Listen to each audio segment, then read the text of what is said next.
Carl Jung recalls a dream of one of his patients in his book Aion, which he names the Big Fish Dream. The dreamer has the following dream. I came to the bank of a broad flowing river. I could not see much at first, only water, earth and rock. I threw the pages with my notes on them into the water, with the feeling that I was giving something back to the river. Immediately afterwards, I had a fishing rod in my hand. I sat down on a rock and started fishing. Still, I saw nothing but water, earth and rock.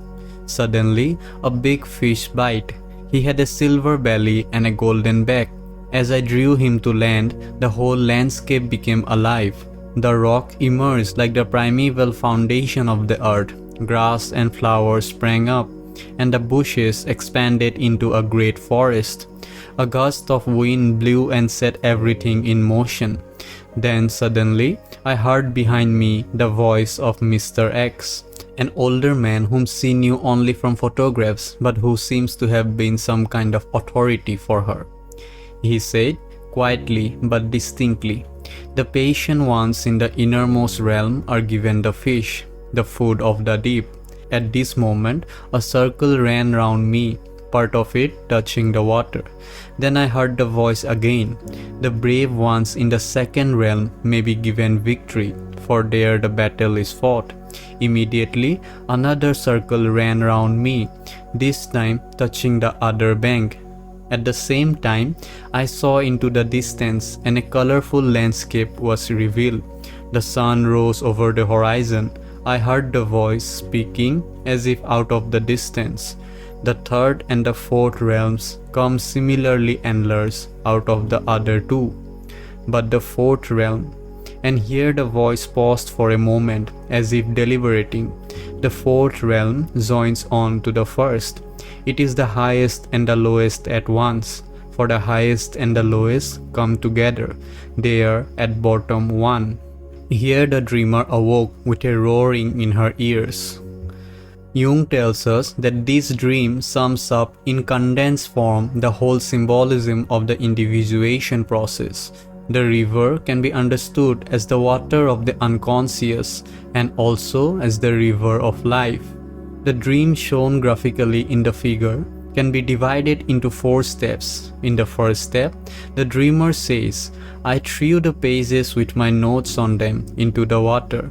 This is an image of the sacrificial action of paying attention to the unconscious, of working on one's dreams, scrutinizing one's complexes, doing active imagination, and offering those efforts to the waters out of which the dreams and the complexes come.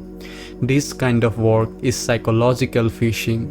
The dream indicates that fact because as soon as she throws her notes into the water, she has a fishing rod in her hand. This first step, paying attention to the unconscious, sets all the subsequent sequences into operation. The second step, with the fishing rod in her hand, she catches a fish that has a silver belly and a golden back. This corresponds to Tobias catching the fish on his way to find Sarah, the fish that would cure Sarah of her demonic possession and cure Tobias' father of blindness. This particular fish has a silver belly and a golden back, so it is a conjunctio of Sol and Luna. It signifies the mystery of the opposites and their reconciliation. When the dreamer has caught the conjunctio fish, the third step unfolds. The fish now reveals its numinous nature. A theophany occurs. The whole landscape becomes alive. The rocks emerge like the primeval foundation of the earth. Flowers and vegetation springs up. A gust of wind sets everything in motion. This is an image of the original creation. The foundation of the conscious personality represented by the rock is being laid down. The life impulse starts the flowering of plants, and the wind of the spirit sets things moving.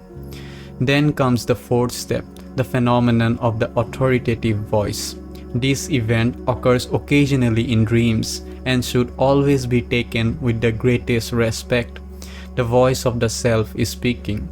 It is as though there has been a shift now from the natural level of development to the human level. Not only do the wind, earth, and flowers manifest, but now a human entity appears that can communicate on the level of logos. It makes a pronouncement of transpersonal wisdom. The first statement is that the patient ones in the innermost realm are given the fish, the food of the deep. The patient ones would be those who are able to make a relation to the unconscious.